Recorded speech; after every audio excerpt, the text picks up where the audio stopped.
Bonjour, je suis Marina et nous sommes dans la semaine 5, module 3. Dans cette petite vidéo, nous allons parler de votre produit et votre collection, de l'offre et son équilibre.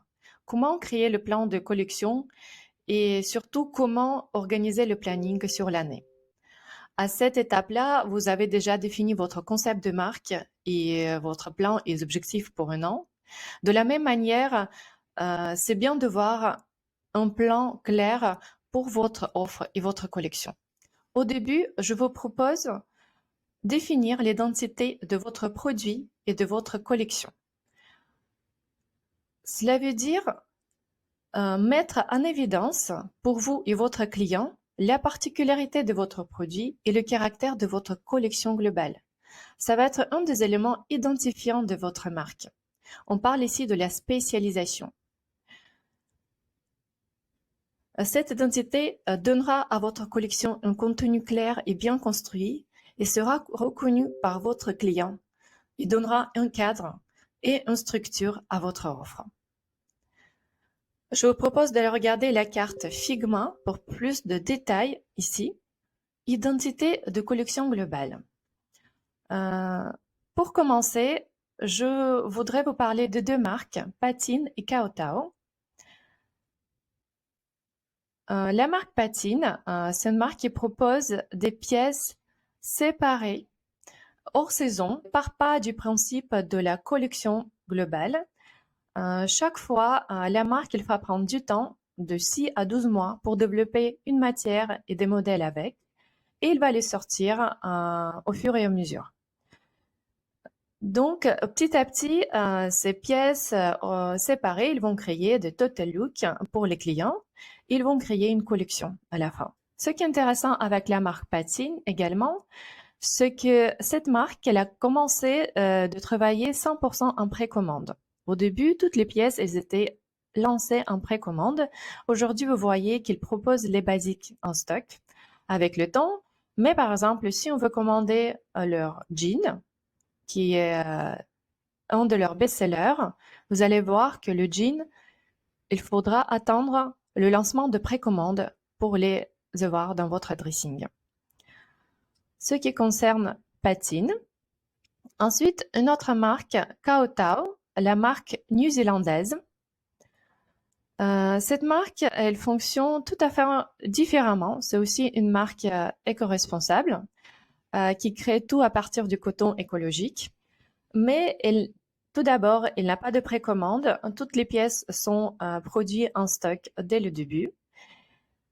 Mais ce qui est intéressant, c'est surtout comment ils travaillent leur collection. Donc, chaque saison, ils vont sortir des capsules, des collections qui sont inspirées par la nature ou les couleurs de la nature, les éléments de la nature. Et ils vont les présenter en capsule. Donc là, si vous voyez les new arrivals, les nouveaux arrivés, c'était les pièces d'hiver. Donc vous allez voir que tout est proposé en total look, mais aussi ils vont utiliser une matière pour créer plusieurs pièces à partir de cette matière. Comme ça, ils créent aussi la cohérence de leur capsule, de leur collection. Si on revient à notre plan Figma, concernant l'identité de votre collection ou de votre produit, vous pouvez être une marque multiproduit, comme Patine qui fonctionne en pièces séparées. La marque multiproduit qui fonctionne en capsule, comme Kaotao.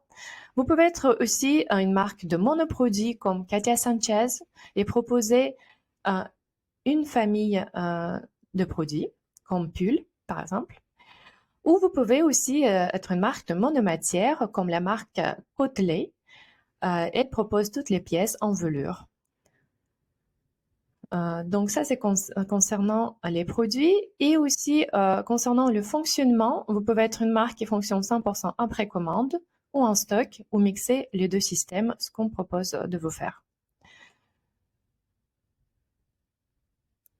Ensuite, il est très important de réfléchir à la structure de votre offre et son équilibre.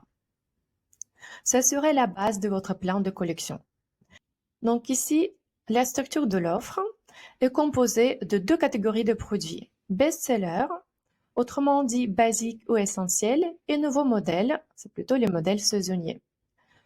Comme vous le savez déjà, les best-sellers, c'est votre offre permanente qui représente au mieux le savoir-faire et l'ADN de votre marque et qui sera le plus demandé, recherché par les clients et surtout par les nouveaux clients.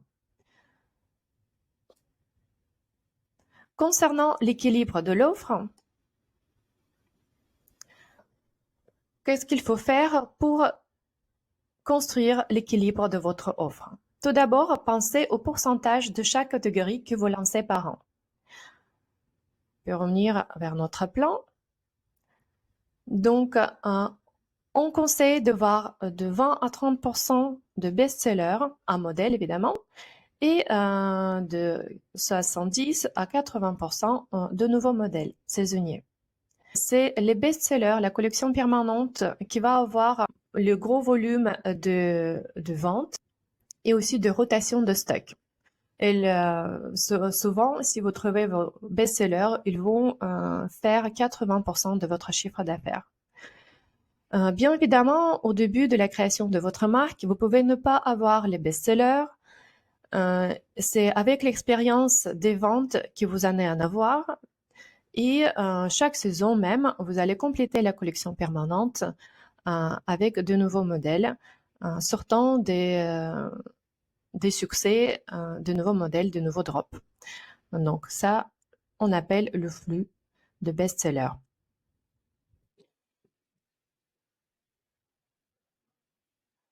Ensuite, pour l'équilibre de l'offre, pensez aussi à la bonne répartition entre pièces en stock et pièces en précommande.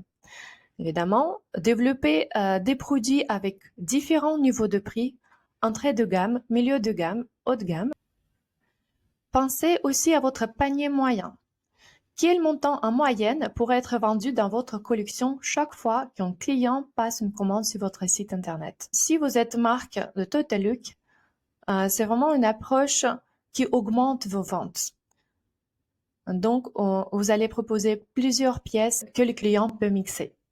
Si vous êtes la marque monoproduit, vous allez plutôt penser de point de vue de proposer plusieurs couleurs, tissus et niveau de complicité de modèle. Ici, vous avez un exemple d'analyse dont vous pourriez avoir besoin. Ça va être toujours le même tableau Excel. Donc, vous avez vos catégories de produits, best-seller, nouveaux modèles, en stock ou en précommande. Donc, il faut comprendre que c'est très intéressant de faire cette analyse de vente, mais qu'au début de l'histoire de votre marque, vous n'en auriez pas cet historique et c'est possible que cette analyse, vous pourriez faire 6 mois ou 12 ans après de l'existence de votre marque. Il n'y a pas d'inquiétude, mais je vous conseille quand même d'analyser pour comprendre, pour créer, on va dire, la meilleure formule de l'offre de votre marque. Donc, vous allez analyser combien de best-sellers et combien de nouveaux modèles par saison vous avez eu en stock ou en précommande. Évidemment, nous, on conseille avoir plutôt les best-sellers en stock et nouveaux modèles en précommande, mais ça va dépendre du business model de votre marque. Ça va dépendre de plusieurs critères, évidemment, votre analyse, de votre expérience de vente, des besoins de vos clients et aussi il faut prendre en compte les capacités des ateliers avec qui vous travaillez. Donc, à la fin, vous comprenez le pourcentage de chaque catégorie par saison. Et comme ça, vous pouvez vous appuyer sur cette analyse pour la nouvelle collection, pour la nouvelle saison. Chaque marque trouvera son équilibre de l'offre. C'est très particulier. Et c'est en pensant à tous ces paramètres que vous avez pouvoir créer aussi le plan de votre collection. On peut voir ici, donc on a parlé de l'identité de collection, de structure de l'offre, de l'équilibre de l'offre, et c'est ainsi que vous allez pouvoir créer le plan de collection. Chacun aura son approche individuelle. Moi, je vous propose un exemple assez simple ici.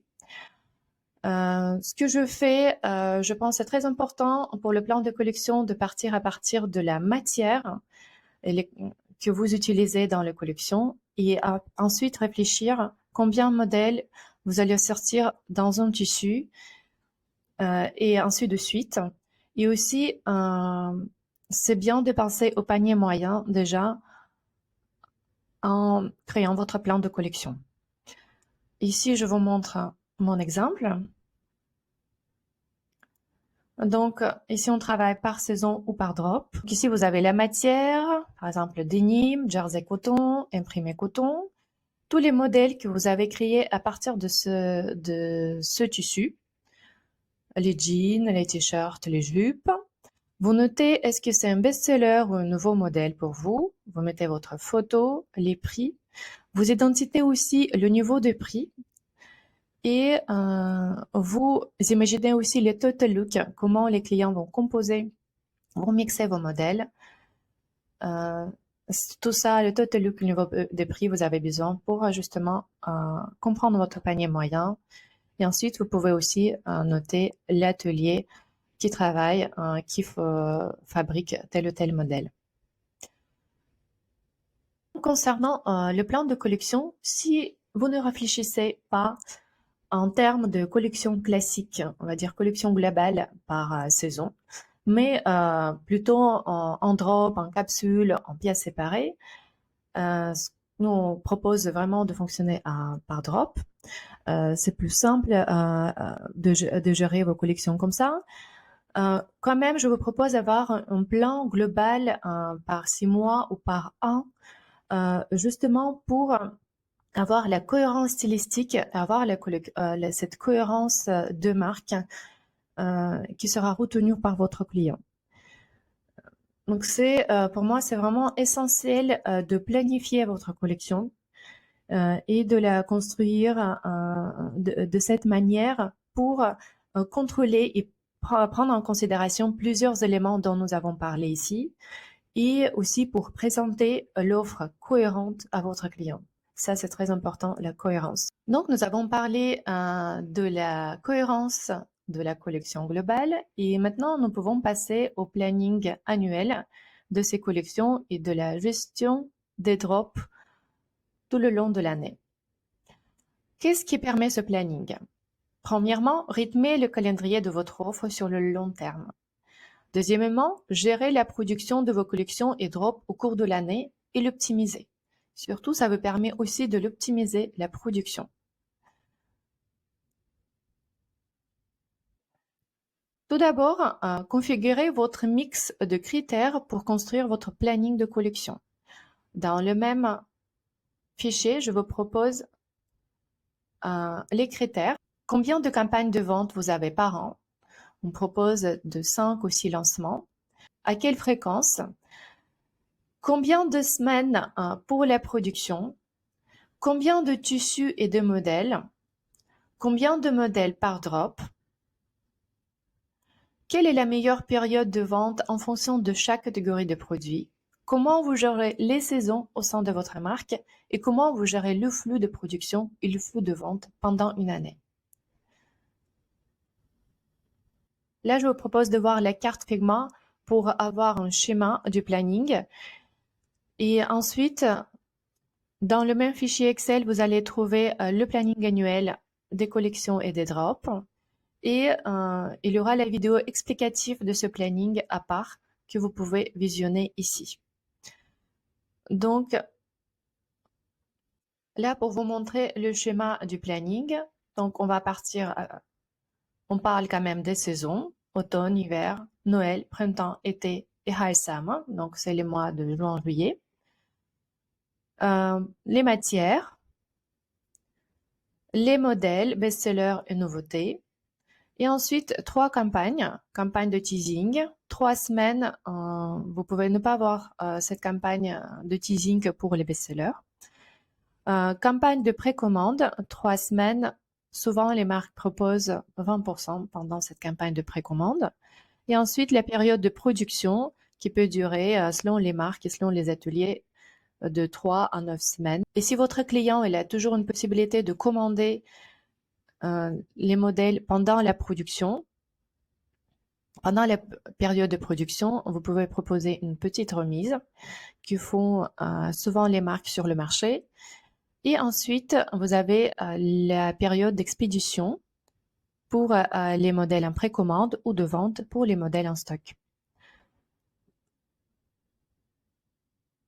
Voilà ce qui concerne la structure du planning. Donc, vous pouvez visionner le planning ici et la vidéo un peu plus loin. Et à la fin de ce module, je vous donne quelques exemples de marques qui travaillent en précommande. Vous pouvez cliquer ici pour voir le fichier et la vidéo explicative ici. Voilà, merci pour votre attention. On se voit dans la prochaine vidéo.